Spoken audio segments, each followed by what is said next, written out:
It's been a while, so today I'm going to do a garden walk.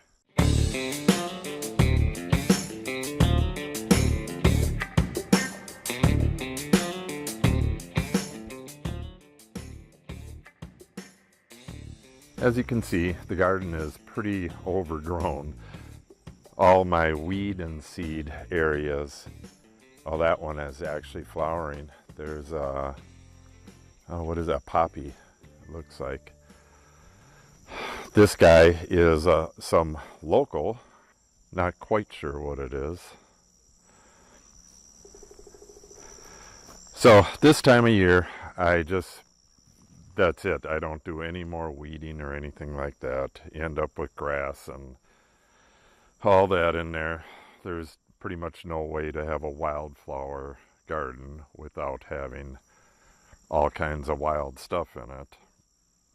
And I don't mind the look. I do weed it early on in the year so I don't have giant ragweed or anything like that in there. But about now is the time to stop that. The zinnias are just massive. Not really part of a wildflower garden, but it's gorgeous, so I kind of like doing that. The lilies did not do so great. The stargazers, only 4 of them came up, and it doesn't look like anything else is coming out of it. These 3 are something else. I'm not sure what they were. My wife just picked them out. They were probably out of stargazers. And that one, I believe, was my wife's Mother's Day lily. Well, they will split, but I just wish more of them came up. Coleus is looking pretty good. Something's nibbling on it. Just took a long time for that to come out, but we did plant most of the stuff pretty late. Most of the sunflowers are getting a little lazy. Got a lot of seeds on them. The birds really love that, though. And here is that weed and seed area. This will be going till the end of the year. Yeah, got a weed right there. I will actually pull that one out. Looks like more poppies coming up all along the front here, and a few zinnias.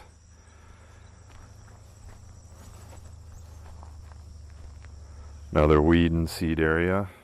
And then here we have these mutant tomatoes. It's a cherry tomato, and they're just so massive. They go way the hell down into there. They're going through the other plants. There's a bunch of ripe ones, or starting to be ripe, but they just destroyed these cheesy little cages. So next year I will do it out of rebar. Hopefully I'll be able to weld then. We bought that welder, and I'm gonna learn how to weld.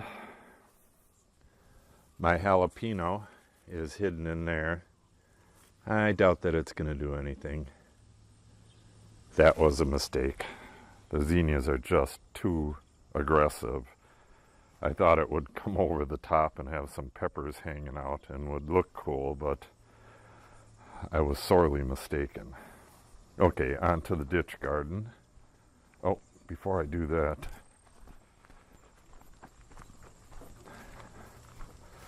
these are prairie milkweed.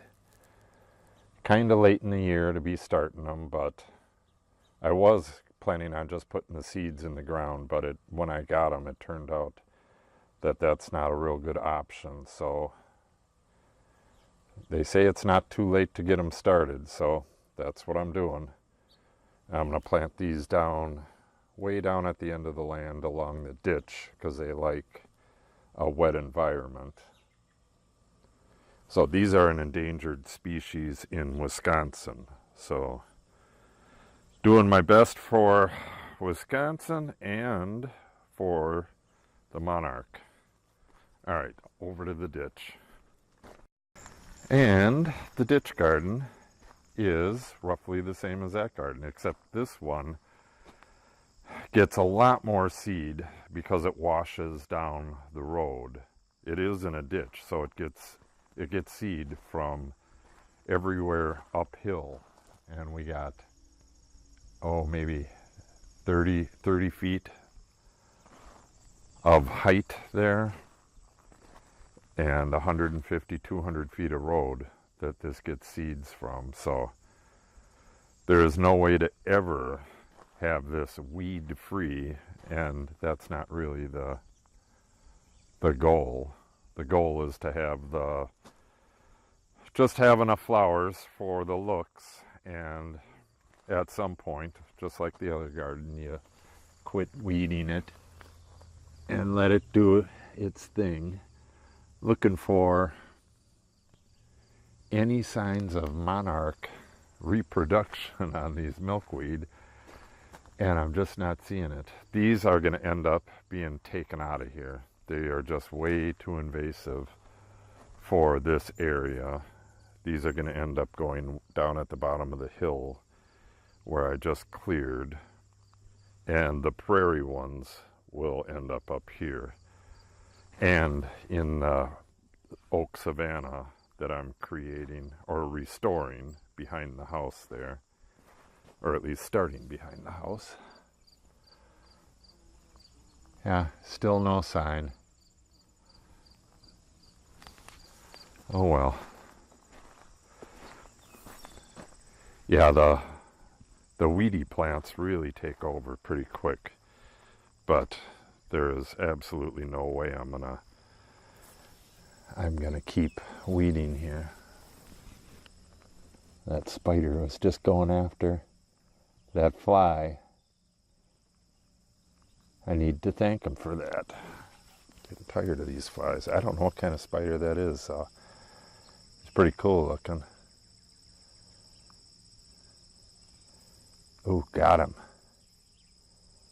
Awesome. I will probably pull this big ass grass out. This is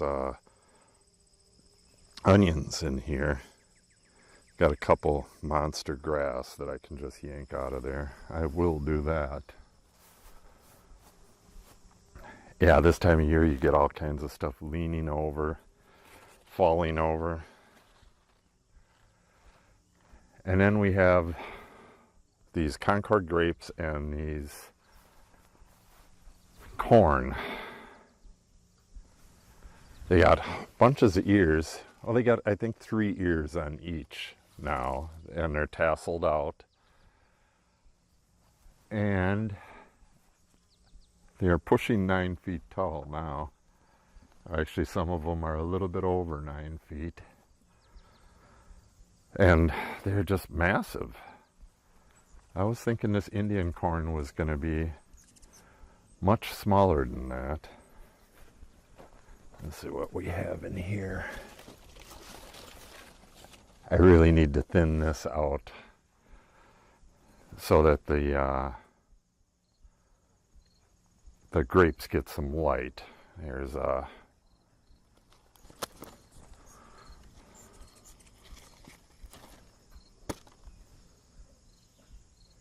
Japanese beetles, dead. There's 2 more.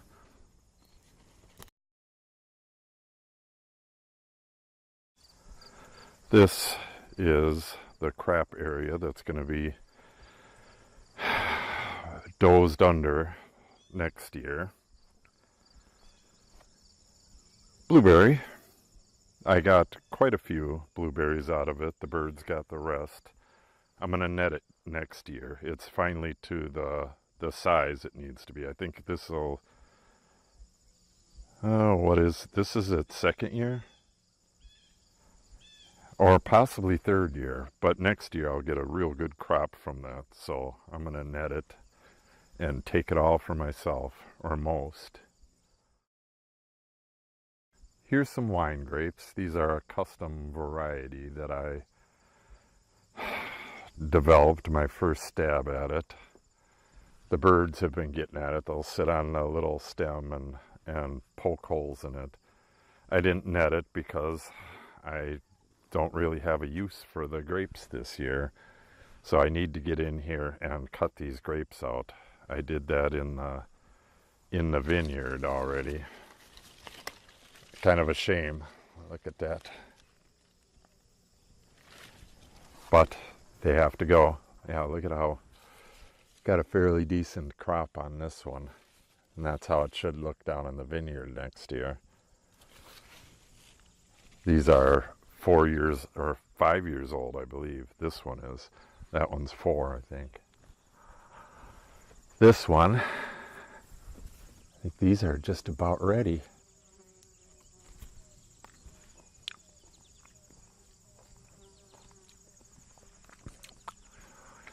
Yes, they are. I'm going to pick those today. First time I've gotten grapes off of this. This is a real disease-prone cultivar. And a quick view of this end of the ditch. Looking good. Lots of local garbage in there. And then we have the little blue stem grass. This is the stuff that I planted in a pot and then replanted here, so I know what the stuff looks like. And then this is a mixture of little blue stem and whatever else decided to grow here. So some are obvious weeds that I see, weed grass that I see everywhere else, so I just yank them out when I see them. This patch here was planted first, and this has already been sprayed with 2,4-D, so most of the broadleaf stuff is dying back or has died back. I haven't sprayed the front or down there yet, and we'll possibly do that today, but I might wait till the weather clears up a little bit and do it much earlier in the morning. And this is one of the Prairie patches. This was killed back, weeks and weeks ago. It's possibly a month. And this is the stuff that's growing back already, which is a good thing.